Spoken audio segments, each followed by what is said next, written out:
7 cosas que debes hacer para sacar mejores notas en los exámenes de inglés y que cuando hables con otras personas en este idioma suene a pro, bien natural y afinado. 1. Es natural sentirse un poco nervioso, nerviosa o sentir un poco de incomodidad cuando te estás examinando. Y esta incomodidad hace frecuentemente que las personas que están en esa situación o que se sienten un poco examinadas, como cuando hablas con una persona extranjera o una persona que sientes que controla este idioma mucho mejor que tú y crees que va a darse cuenta de todos los errores que cometes, etcétera, etcétera.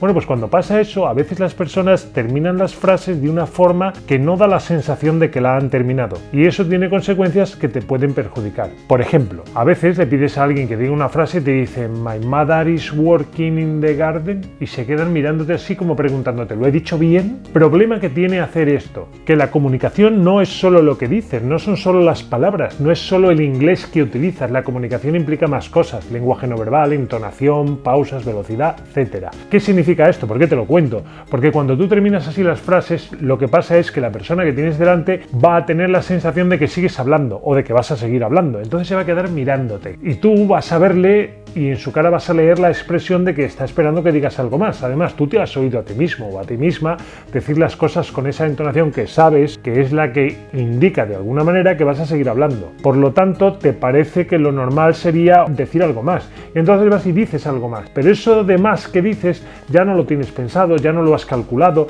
ya no está perfectamente encajado con lo anterior. Y entonces pues pones un because, un however, algún otro conector y sigues diciendo otras cosas. Como consecuencia, a menudo te metes en una frase que no tienes clara porque, entre otras cosas, no tenías claro desde el principio qué querías decir. Y esto implica, 1. Si resulta que continúas hablando, va a llegar un momento en que ya no sabes muy bien por dónde estar. A todos nos ha pasado decir cosas y en un momento dado pensar ¿cómo salgo yo de este jardín en el que me he metido? Pues eso nos pasa, entre otras cosas que iremos viendo, porque no terminas las frases. Las frases las tienes que terminar con una entonación de he terminado. Por ejemplo, my mother is working in the garden. In the garden, no in the garden, sino in the garden. Punto. Se acabó la frase. Si haces esto, conseguirás que la otra persona tenga claro que has acabado, transmitas una sensación de seguridad y de confianza, porque no pones cara de duda de lo habré hecho bien, sino esto es así. Y eso ayuda porque si lo haces bien, vas a sacar mejor nota que si hicieras lo mismo pero poniendo un tono raro. Y si lo haces mal, el error va a quedar disminuido en la percepción de la persona que te mira, porque estás transmitiendo al mismo tiempo seguridad. Y en vez de pensar que no te lo sabes, va a pensar que has cometido una pequeña equivocación que seguramente sea poca cosa y no te la va a tener en cuenta. Así que, primer tip, termina las frases que hagas con una entonación de he acabado. Me viene a la cabeza un chiste que yo les cuento a los alumnos en clase cuando les explico esto, y es ese que va a un bar y le dice al camarero, disculpe, ¿me puede poner un café? Y claro, el camarero se queda mirando y le dice, bueno, un café, ¿y qué más? No, yo quería un café. Y con su lenguaje no verbal y con su entonación le están dando a entender que parece que va a decir algo más. Entonces el camarero no termina nunca de preguntar, sí, vale, ya le entendí, ¿un café y qué más? No, un café. Bueno, pues que no te pase eso, que no te pase que la persona que tienes delante esté esperando una respuesta porque le vas a ver la cara, te vas a oír a ti mismo o a ti misma, vas a querer seguir hablando y esa siguiente frase no la tienes preparada, puede que no esté bien hilada con la frase anterior y llega un momento en que ya no sabes cómo salir de ahí. Termina las frases con acento de he terminado. Punto. Segunda cosa, cuando estés hablando con alguien en inglés, asume las leyes de la comunicación porque estás hablando, estás en un proceso comunicativo, así que mírale a los ojos. Es muy frecuente que cuando alguien habla, sobre todo en los primeros estadios del aprendizaje, haga algo así como When my parents were in London, I was studying y miren hacia arriba y un lado o a otro. Eso es un problema porque en el mundo de la comunicación hay cosas buenas que hacen que la comunicación sea mejor, pero es que hay algunas que son imprescindibles. Si no las pones sobre la mesa, si no las pones en práctica, tu comunicación se cortará. Seguramente la persona que te está escuchando deje de hacerte caso o de escucharte. Y una de ellas, la más importante, es la mirada. Tenemos que mirar a los ojos del interlocutor. Cuando estés en un examen no tiene nada que ver dar una respuesta mirando hacia arriba con los ojos que mirando al interlocutor a la cara y diciéndoselo como se lo dirías a cualquier persona con la que hablas normalmente. Además, estás sin querer enviando un mensaje de no me lo sé. porque tu lenguaje verbal se lo está diciendo a la persona y aunque lo digas bien, la percepción no va a ser buena. Verás, la programación neurolingüística nos enseña que cuando pensamos las cosas podemos hacer físicamente con los ojos una de estas dos cosas, una de estas tres cosas. Mirar a la persona a los ojos, eso es lo correcto, o bien mirar hacia arriba. Si miramos hacia arriba y la derecha, seguramente es que estamos queriendo recordar algo que sabemos. Y si miramos hacia arriba y a la izquierda, estamos como que queriendo montar algo en nuestra cabeza, más o menos como inventando, creando cosas. En cualquiera de los dos casos, lo que estás diciendo con eso a la persona que te examina es: no me lo sé muy bien. Si tengo que parar y mirar para arriba para recordar, es que no me lo sé muy bien, no lo tengo así. Y si tengo que mirar para arriba y al otro lado para idear, básicamente me lo estoy inventando. Estoy probando a ver si me sale bien o no me sale bien. No es algo que la persona piense conscientemente. Son las sensaciones que transmite nuestro lenguaje no verbal.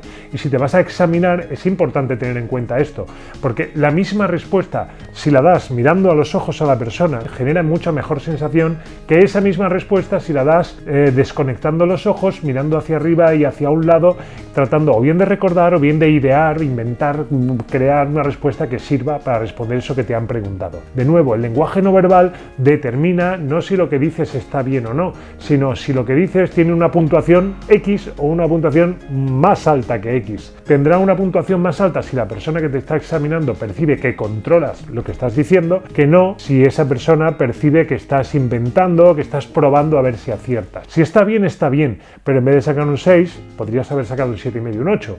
¿No lo prefieres? Bueno, pues la regla para hacer esto es: mira a los ojos a tu interlocutor. De esa manera podrás transmitirle seguridad, confianza y la valoración que haga de tu intervención será mucho mejor. 3. Di las cosas con seguridad. A menudo mis alumnos me dicen las cosas con un tono de vacilación. Es verdad que a veces, como están aprendiendo, pues necesitan pensarse las cosas, pero yo les digo, no hagas eso. Primero, empieza a hablar directamente, no empieces pensándolo todo para luego hablar. Empieza a hablar directamente y habla como si supieras lo que vas a decir, con total seguridad, porque eso hace que tu respuesta puntúe más alto, porque la misma respuesta, si la das con seguridad, puntuará más alto que si la das de una forma dubitativa, como pensando a ver si aciertas o no aciertas. Te voy a contar cómo aprendí yo esto por las malas. Sucedió cuando estaba en el instituto. Un día el profesor de matemáticas dijo: quien me resuelva este problema que está en la pizarra, para mañana le pondré un notable y no tendrá que examinarse de matemáticas este trimestre. Y yo dije: ¡guau, qué pedazo de oportunidad!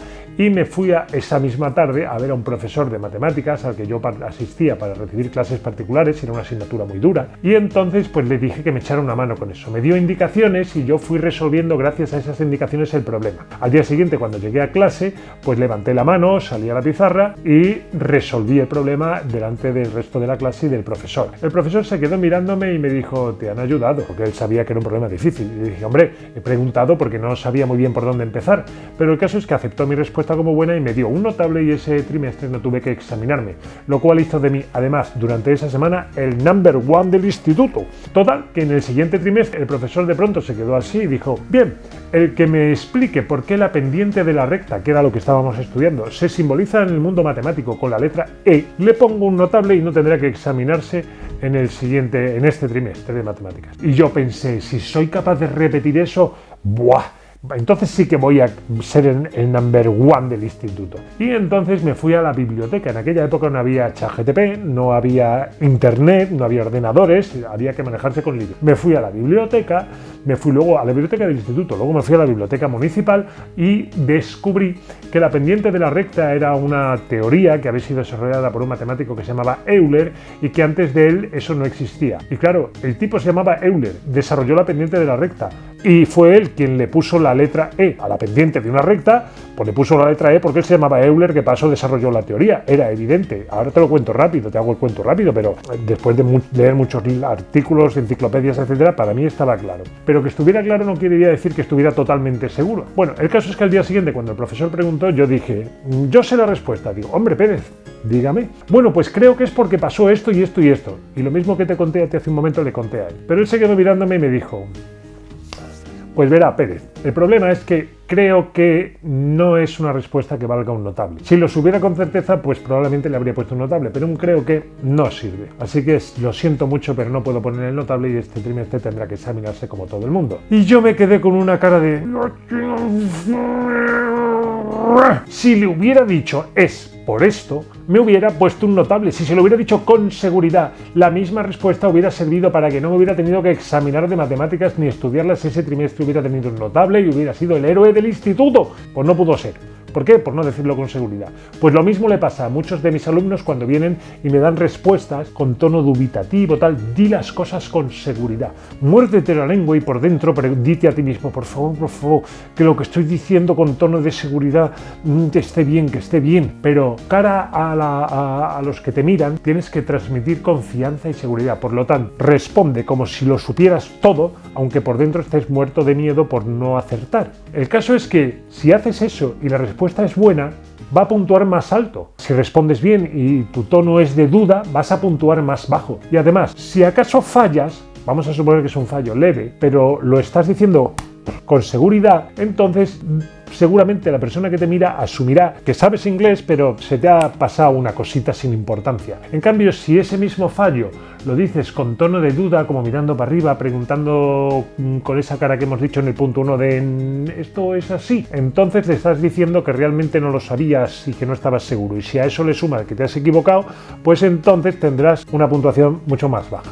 Así que, punto número 3, di las cosas con seguridad, aunque no las sientas, muérdete la lengua, pon cara de yo soy el number one o yo soy la reina del barrio y di las cosas como si lo supieras, porque eso va a ayudar a que perciban tu inglés como un inglés mucho mejor o que saques mejores notas en el examen.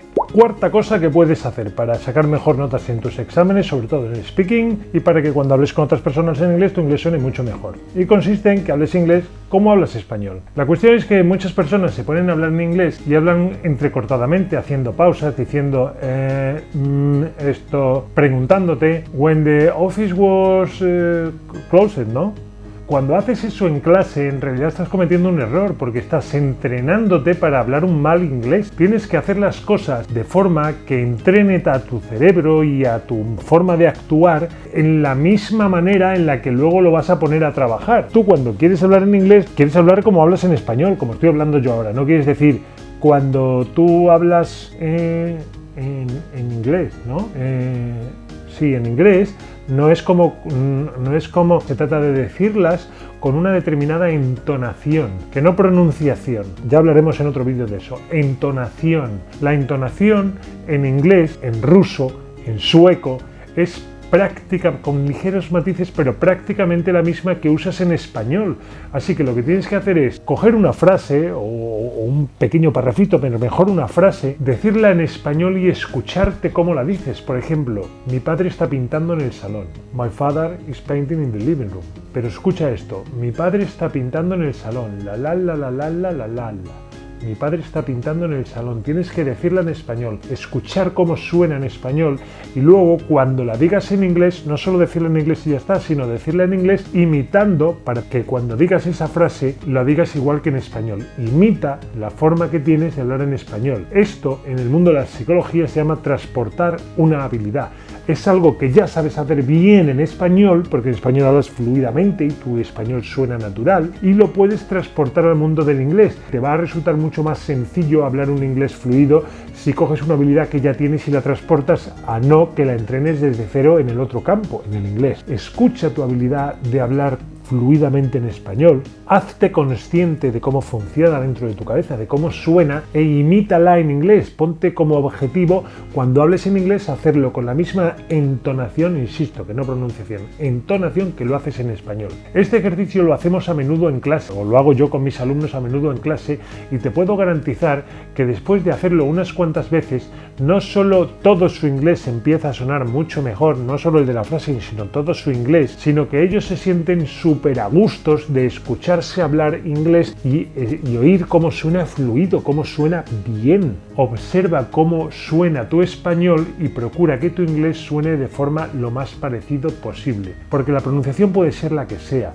pero la entonación es prácticamente la misma en todos los idiomas. Tú sabes distinguir perfectamente cuando alguien está enfadado, te habla en ruso, en sueco, en español, en portugués, en italiano, etc. Tú sabes si una persona está contenta, si está preocupada, si duda, si habla con seguridad, te hable en el idioma que te hable. Si quieres eso para tu inglés y que tu comunicación cuando hable en inglés sea mucho más completa, observa cómo lo haces en español y trata de hacerlo igual en inglés. Transporta esa habilidad que te va a ahorrar mucho tiempo y mucho esfuerzo y va a hacer que tu inglés suene muchísimo mejor. Quinta cosa, termina tus intervenciones, no pares, no te interrumpas, sigue adelante hasta el final. Esto es como una partida de ajedrez. En el ajedrez hay una regla fundamental. Una vez que levantas una pieza del tablero, ya no puedes volver a dejarla en la misma casilla. Tiene que ir a algún sitio, tienes que jugar con ella, tienes que ponerla en otro lado. No puedes volver para atrás y empezar la jugada a pensártela mejor. Cuando en inglés haces una frase, no puedes volver al principio, pensártela mejor y hacerlo otra vez. No, acostúmbrate a empezar una frase y terminarla. Si ves que te has metido en un lío, acórtala, termina cuanto antes y punto. Pero no recules, no vuelvas atrás, no pares y digas, por ejemplo, player was in the field when... No, espera. Players were in the field. O sea, no vuelvas atrás para corregirte. Asume que cuando estás aprendiendo inglés, lo correcto no es decir las frases correctas. Eso es hablar un inglés correcto, vale. Pero cuando estás aprendiendo, en el proceso de aprendizaje, lo correcto es decir las frases hasta el final. No te pares, sigue. Si has cometido un error, da igual, sigue. Si haces esto, ganarás seguridad en tu inglés. Si además la frase que dices la dices bien porque la persona con la que hablas es un profesor o una profesora o un nativo que saben mucho más inglés que tú y no te corrige, sino que sigue hablando, tu cerebro dice, así está bien dicho. Por lo tanto, la siguiente vez voy a tener más confianza de decirlo hasta el final, sabiendo que las posibilidades de que me equivoque son muy poquitas porque ya me ha salido bien haciéndolo así. Y en el caso de que no te saliera bien, hay un efecto wow. Tú dices, ¡bah! O sea, no es así, ¿no? Y tú mismo, tu mente, tu cerebro, hace la corrección y la siguiente vez que pases por ese mismo tipo de palabra o de oración o de fórmula, cuando tengas que decirla, las probabilidades de que lo digas bien van a ser mucho mayores porque tú mismo en tu cerebro has hecho la corrección, no viene de fuera. Si tú te paras y dices, when the player was in the field, es was, ¿no? Y el profesor te dice, no, es were, porque player es plural. Y tú dices, vale. Pero ese vale implica que aquí dentro no ha pasado nada. En la siguiente frase que te encuentres en la misma circunstancia, muy probablemente cometerás el mismo error. ¿Qué hacemos? Seguimos hacia adelante. Y si al final de la frase nos dice el profesor muy bien todo, pero acuérdate, players es plural. Y con el plural va were, no was. Tú dices, es verdad. Y entonces se produce corrección. Lo correcto no es hacer frases correctas todo el rato, sino que lo correcto es hacer frases todo el rato, sean correctas o no, porque en ese proceso es donde tú puedes hacer modificaciones, ajustes, correcciones, aprender y mejorar tu inglés. Si te quedas pensándolo todo para decir bien la frase, el aprendizaje se vuelve mucho más largo, mucho más lento y tú obtienes poca seguridad. Así que sigue mi consejo y una vez que digas la primera palabra, no te pares, no pidas ayuda, sigue hasta el final y termina la frase como puedas. Te vas a acostumbrar a hacer eso, cada vez te va a resultar más fácil y cada vez que tengas que hablar, tu inglés va a salir de ti más espontáneamente y de forma más natural.